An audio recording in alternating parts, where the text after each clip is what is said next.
Thank you for joining me for another session on the value of veterans. Today I want to talk to you about boundaries. I think there is a lot of perception outside the military that folks in the military, all they do is follow rules and regulations, and that there's not much, in a sense, of room for creativity. So yes, in the military there are a lot of rules and regulations, and they show up in artifacts in like FMs, field manuals, from how you put your uniform together to how you write a memo. And so, yes, there are a lot of regulations. I use the term boundaries that people must follow. But the military is also a learning organization, and what these boundaries reflect is constant, continuous improvement in the process. And so the boundaries are a way to communicate what we've learned and to apply those learnings in a fashion so that if it needs to change, that it's done consistently and can be changed consistently as well.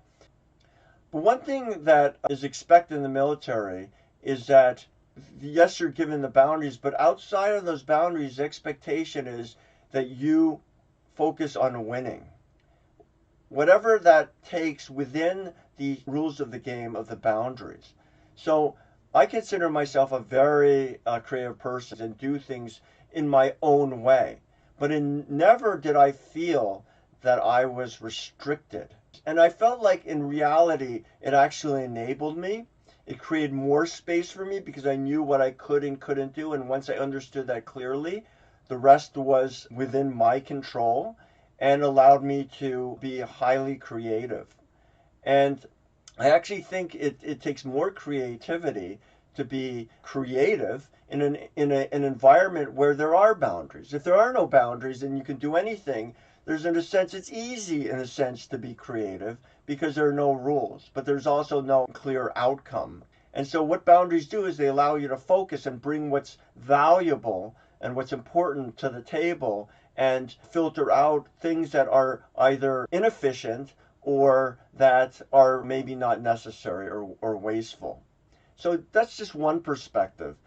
And so what service members bring to the table is they understand to look for what are the boundaries. What are the boundaries and what is the mission? The mission that they're expected to accomplish.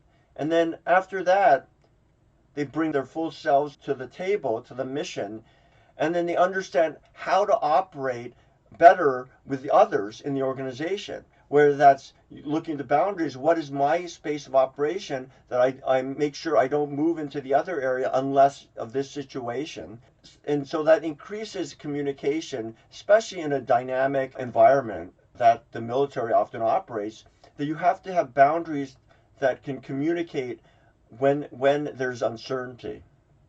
And so the strength that service members bring is the respect for boundaries, but also respect for operating the free space within those boundaries. The question that it's important to ask ourselves as leaders is, are my boundaries enabling my team or are they disabling my team?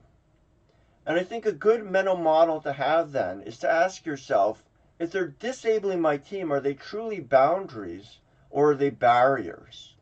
I think when you take that together, boundaries and creativity, that is a very powerful combination. It is not boundaries or creativity, it is boundaries and creativity. And I think that is what distinguishes the strength of service members. And I hope this is a perspective that is useful to you and perhaps, different than the one you had before, but also, more importantly, that it's useful to you as a leader of your own team.